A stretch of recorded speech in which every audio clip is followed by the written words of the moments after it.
Joining me now is Liberal Senator Alex Antic. Alex, thanks for your time.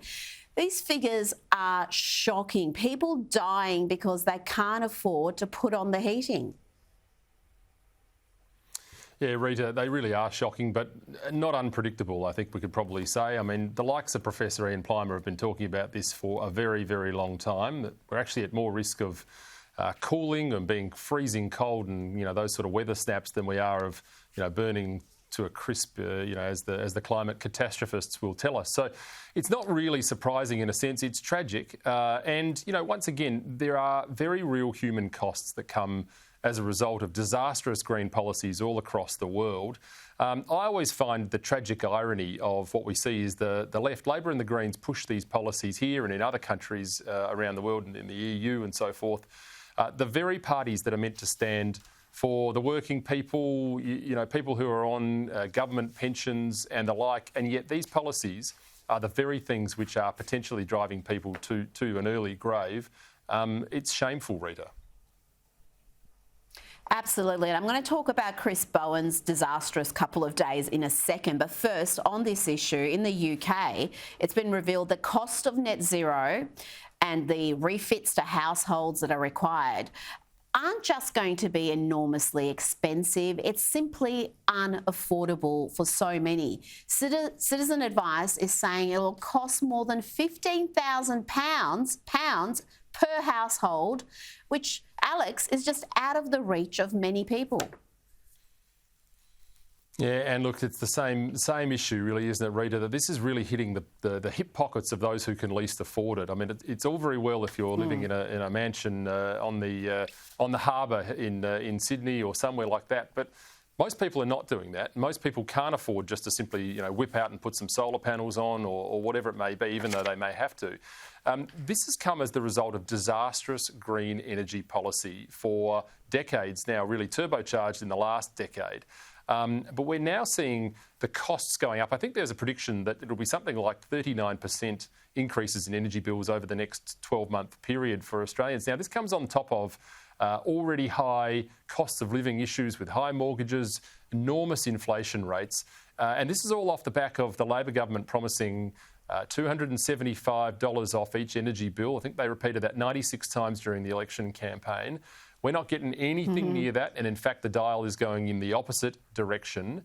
It's shameful. We live in a country where we are so blessed with energy and resources that we should be simply selling it to the rest of the world, using it ourselves, digging it up in the case of uranium and nuclear energy, storing it and then rolling around in $100 notes. It's a disgrace.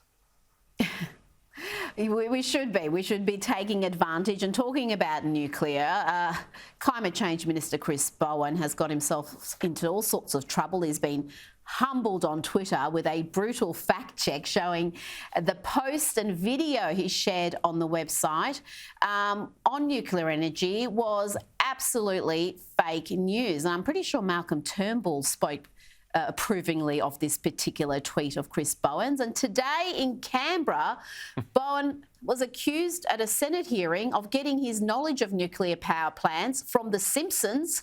And he was also schooled by Dr. Adrian Patterson, who ran Australia's sole nuclear reactor at Lucas Heights for more than a decade. Here is just some of what he had to say about Bowen's nuclear video. In fact, the yellow drum with the nuclear symbol on it is the Greenpeace meme, which is used to make people frightened of nuclear energy. You might have got it from The Simpsons opening credits. Absolutely. So I think I was gravely concerned by that, having been the CEO of ANSTO and briefly having him as my minister for a month and a half. My condolence. It was a deep, deep worry, not just about the fact that it maligns the very, very carefully trained and very committed workforce at ANSTO. And I think it should be very, very careful reflection should be given on it as to the deep damage that type of gamesmanship, which is maybe funny in very small circles in the Australian political setting, but it's not funny for us as a nation, and it's not funny for us standing in the world. The job of the Minister, and all of us in this room, to be frank, is to think about that number and how quickly we can reduce it. Whichever of the three sides of politics you occupy, you can find a space for nuclear in Australia if you are prepared to take a rational, reasoned, and careful look. Alex, do you think Chris Bowen will listen to Dr. Patterson and reflect on his behaviour in this area? Well, look, there's a strong message here for little Chris, and that is this: leave the social media to the professionals, okay? They leave it to me. We don't need people freelancing into the area of kind of droll social media comedy. It's not for the faint of heart, and you've got to leave it to the pros. But I mean, this actually sums up the whole story about nuclear power. I mean, those sorts of demonisation tactics have been used forever and a day. Wherever you see nuclear power painted in Hollywood, it's always with a radiation suit and a gas mask.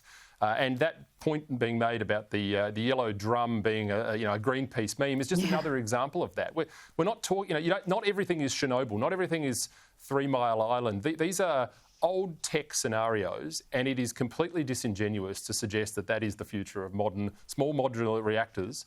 Let's get on with it. Now, Alex, you were the subject of a piece in The Australian by our mate Pembo, who wrote, at the centre of these tensions, these are tensions between the moderates and the Conservatives, at the centre of these tensions is one of the most polarising figures in Australian Liberal politics, hardline Conservative Senator Alex Antic. He goes on to say how you are a reviled figure in moderate Liberal circles in SA, and that many were deeply unimpressed by your actions last year, withdrawing support for the Morrison government over vaccine mandates. What's your response to that piece? I would have thought you've been vindicated as far as the mandates go. Yeah, look, I think myself and Senator Gerard Rennick certainly have been. I mean, I think the whole thing the point needed to be made, and we made it, and I don't regret that for a second, regardless of what so-called, faceless men say in the background, whatever. The reality is I made a promise to the Liberal Party members in South Australia to stand for our values regardless of thick and thin, and I've done that and I'll keep doing it. But yeah, I mean, I always like reading that. It's almost like it is reading about someone else. Like I can't feel the horns growing out of my head, but presumably they're there. I don't know. Hardline Conservative. What does that mean? I mean, that's sort of, centre-right 10 years ago. So, look, I don't know what to make of that. They'll leave the commentariat to make their conversation. In the meantime, I'll just continue to stand for what we should stand for, and we'll forge on regardless. Yes, I think hardline Conservative means basically you've got some principles and backbone, and apparently that's not allowed in the Liberal Party anymore. It causes all sorts of polarisation. Senator Alex Antic, thank you so much for joining me tonight.